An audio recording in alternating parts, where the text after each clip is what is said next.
안녕하세요. 김유갑의 경제부동산입니다. 더 좋은 방송을 하도록 구독, 좋아요, 댓글 알림 부탁드립니다. KBS 충격 속보, 한은, 국토부, 금감원 폭탄 발표.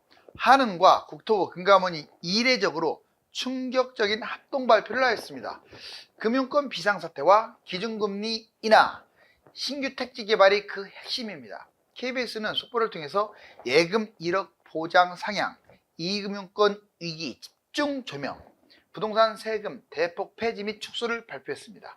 윤 대통령은 어제에 이어서 3대 기업, 즉 전세제도 폐지, 세금 폐지, 의료개혁을 뚝심 있게 밀어붙이고 있습니다. 유료 상담은 010-2616-6276, 제가 직접 메스타민과 입지를 전해드립니다. 지금 바로 전화 주십시오. 자, 보시면 KBS 충격 속보, 한은, 국토부, 금감원 폭탄 발표, 여기 지금 나란히 세 군데가 있습니다. 합동 발표, KBS 뉴스 듣고, 자, 한번 내용을 볼까요? 먼저 합동 발표 봤더니, 자, 가장 큰 게 연체율입니다. 이 경고 등에 나섰어요. 금감원, 한국은행, 국토부. 금감원은 자, 은행의 모든 DSR을 산정하겠답니다. 모든 은행 스트레스 DSR 산정해서, 왜? 가계부채가 다시 또 늘어나고 있어요. 그래서 가계부채 관리에 다시 초비상이 걸린 거죠. 또 하나는 금융 비상사태, 지금 이금융권이 지금 심상치가 않아요. 언제 무슨 일이 발생할지 모릅니다. 저축은행, 신협, 새마을금고 등 이런 것들 위험성 있는 이금융권을 수시로 점검하겠다. 문제점이 있으니까 점검하겠다는 거 아니에요? 전세대출 DSR 산정, 자, 정책대출, 지금 정책대출, 신생아대출뿐만 아니라 여러 가지 정책대출이 있는데 이걸 축소하겠다는 의지를 금감원이 발표했습니다. 금감원은 가계부채를 상당히 보수적으로 접근하고 있어요. 한국은행 볼까요? 기준금리, 드디어 기준금리 시점이 떴는데 뭐 확정 발표는 아니에요. 9월에서 10월 미국과 동시에 발표하겠다. 지금 소상공인, 중소상인 그리고 대기업마저도 빨리 기준금리를 인하해달라고 지금 계속 압력이 들어오고 있어요. 자, 9에서 10월 이때 미국이 아마 1차 기준금리 인하에 들어갈 가능성이 커요. 그래서 지금 증시도 상당히 빠르게 움직이고 있죠. 미국이 인하하면 9월달에 우리나라 바로 하겠다 이런 뜻이에요. 경제 제반 여건을 감안해서 인하 시기를 좀 앞당기는 쪽으로 가닥을 잡은 것 같아요. 대출 총량 관리. 그런데 설령 이렇다 하더라도 대출만큼은 총량 관리 측면에서 계속 주담대 가상금리까지 인상을 해서 대출을 많이 받지 못하도록 문턱을 높였습니다. 국토부 신규 택지 올해 발표한답니다. 국토부. 자, 대규모의 공급 대책. 지금도 물량 많지 않나요, 여러분들? 지금 3기 신도시 택지지구 아직 본격적 분양을 안 해서 그렇지 지금 너무 많잖아요. 아무튼 또 발표한답니다. 비아파트 주택 제외 24년 1월 달부터 25년 12월 사이에, 자, 아파트를 제외한 웬만한 모든 주택은 주택수에서 제외하는데 단 조건이 있어요. 자, 수도권 6억, 지방 3억, 그리고 60제곱미터 이하, 그리고 주택이 이미 있으면 세금 혜택이 없습니다. 사실상 주택수에서 제외한다 이 말 자체가 어폐가 있는 거예요. 아니 뭐 당연히 무주택자들은 혜택을 보는 거지만 1주택자들이 봐야하는데 1주택자들은 아예 못 본다고요. 집값 추세적 상승이 어렵다. 집 하락 전환할 것이다 라고 국토부가 집값 하락하니까 잡지 마라. 자, 이런 멘트를 날리고 있어요. 자, KBS 충격 속보 볼까요? 자, 예금자 보 1억 제재막 또 뜨겁게 이게 활발 불타고 있습니다. 한국은행이 1억으로 하자라고 거들고 국회에서도 지금 발의를 해가지고 속도를 내고 있습니다. 이렇게 해야죠. 왜 국민들한테 유리한 법은 안 고치고 왜 국회의원들한테 유리한 법만 고칩니까? 말이 안 되잖아요. 자, 우리나라 국민소득이 얼마인데 아직도 예금자 보호가 5천만 원에서 머물러 있어요. 자, KBS 속보 예금 1억 보호까지 상향한다. 예금 보호 24년째 5천으로 묶여 있는데 1억 상향법 발의. 금융당국 신중. 근데 금융당국은 또 신중해요.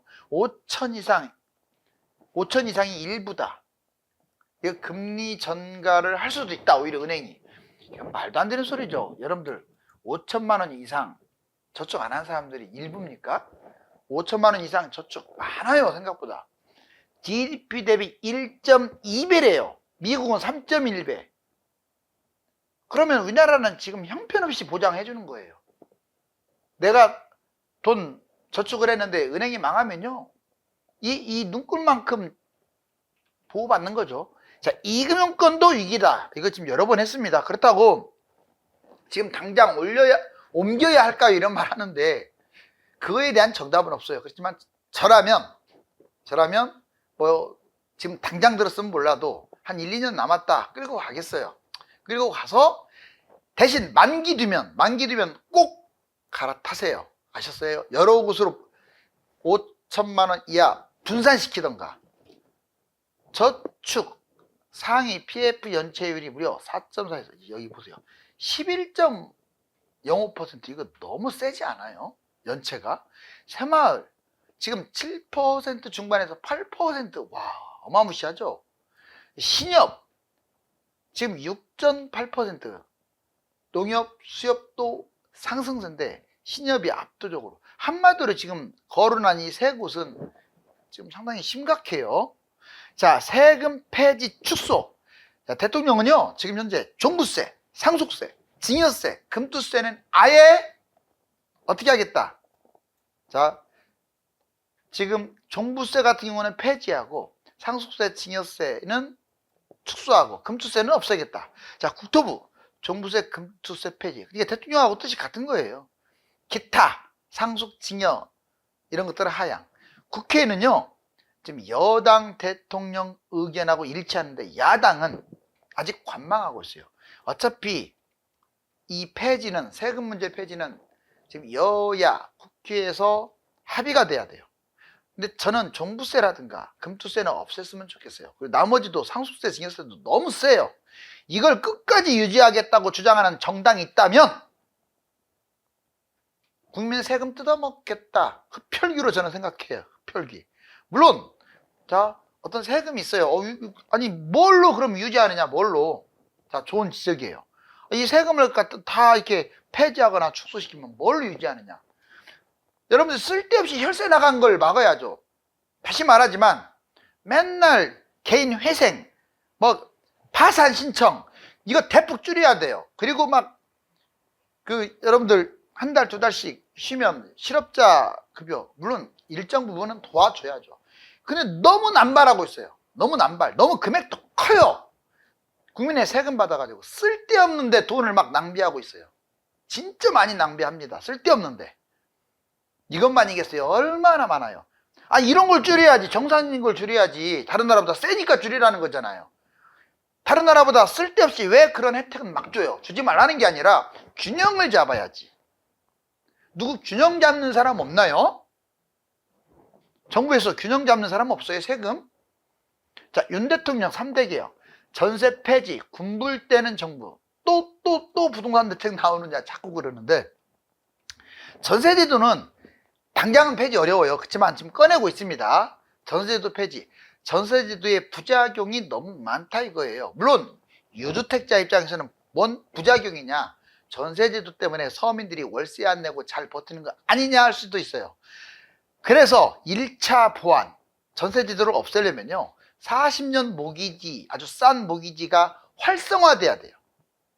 그리고 그래야 내 집을 마련할 거 아닙니까? 내 집에 대한 세금이 지금 너무 세요. 저렇게 징여서 뭐 종부세, 상속세 때려놓고 집 잡아라?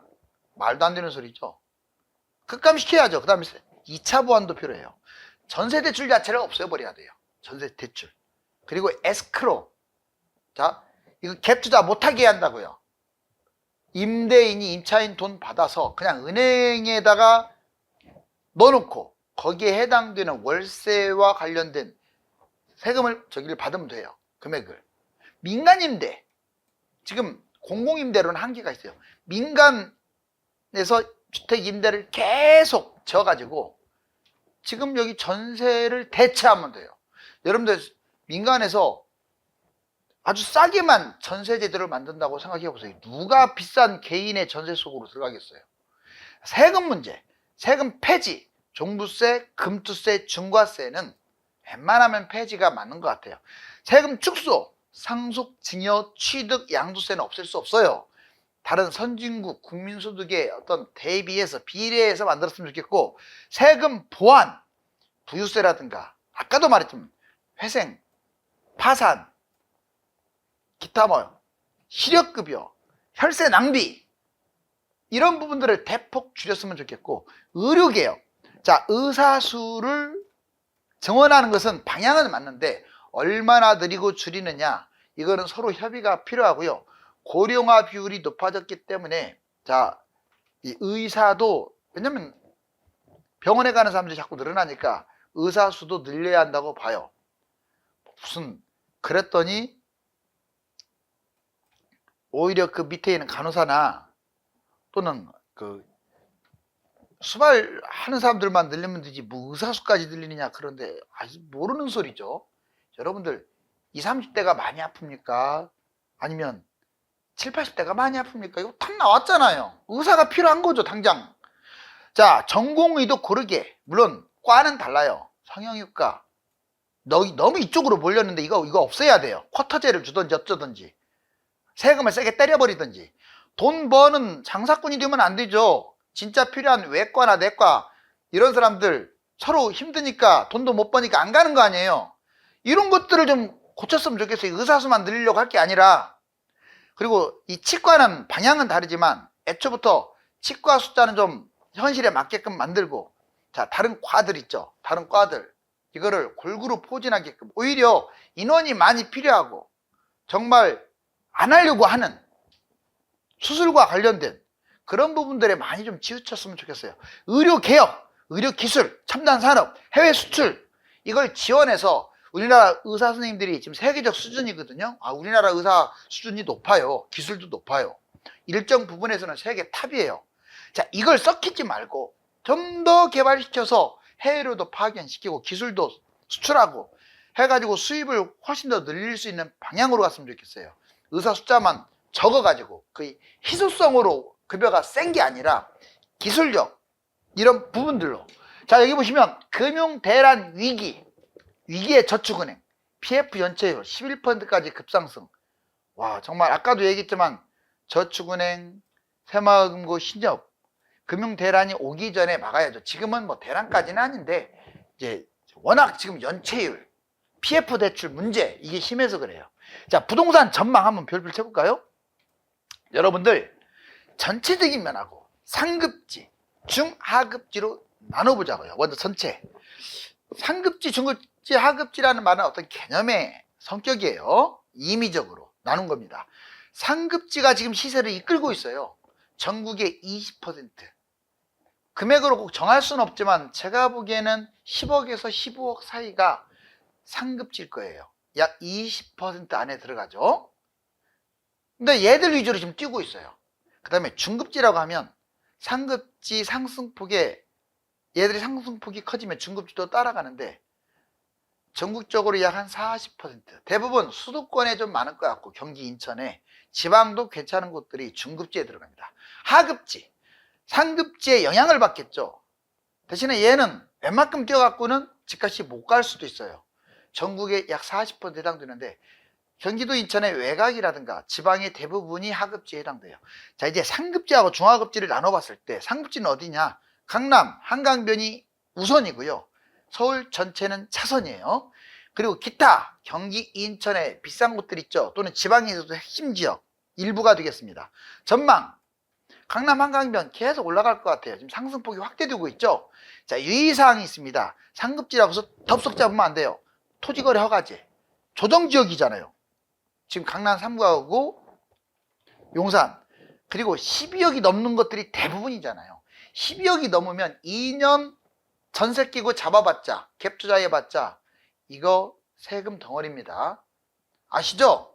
자, 비과세가 아니라고요. 2년 지나서 10년 끌고 가도 20% 두드러 맞아요, 세금. 왜?